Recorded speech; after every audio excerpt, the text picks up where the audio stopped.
Hey, what's up hidup? Oh, udah beda intronya.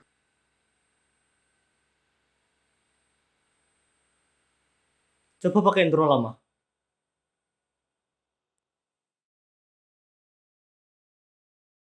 So what's up everybody, welcome back. Oke, kenapa intronya beda sekarang? Karena sebelum atau saat kalian nonton video ini, kalian semua sudah melihat sebuah perbedaan, yaitu adalah nama channel.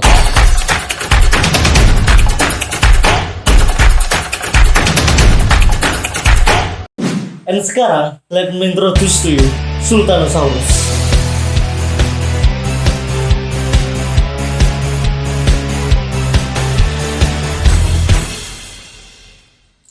So, kenapa sekarang channel ini ganti nama? Karena ya, terserah saya lah, channel gue gitu loh. Gak, just kidding bro, fokus. Kenapa saya ganti nama channel ini? Sebenarnya tidak ganti, tapi upgrade, yang berarti mengganti menjadi yang lebih baik. Nama asli channel ini adalah Sultan Rituki, dan di upgrade menjadi Sultan Rituki 2.0. Kemudian saya ubah menjadi Sultanosaurus. Kenapa Sultanosaurus? Kan terserah saya lah, channel gue gitu loh. Wih bang editor, ganti scene.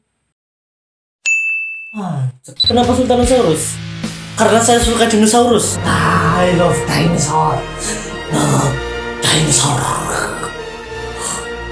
I love dinosaur. Oke, fokus. Mulai gagal fokus lagi. Selain karena saya suka dinosaurus, karena nama ini terinspirasi dari saya sendiri, bukan dari orang lain. Dan nama yang saya gunakan sebelumnya terinspirasi dari channel lain, yaitu adalah Tim Tuan. Kenapa bisa Tim Tuan? Cie, kepo ya. Karena saya baca Tim Tuan, angka 2 sebagai Z, jadinya Tim Zon. Dan nama saya Sultan Rizky, pakai Z, jadinya ya Sultan Rituki. Ya tolong. Dan sebenarnya sebelum channel Sultan Rituki, saya punya channel lagi yang terinspirasi dari Erpan 1140. Hingga sekarang saya menemukan nama yang cocok, dan konten yang ada di channel ini video-video gak jelas seperti tipe-tipe tutorial, music, filmmaking, dan game apa anjir? Minecraft, Mobile Legends, Free Fire. Oke, itu saja untuk video kali ini. Saya Sultan Rizky Ramadhan. See you next time.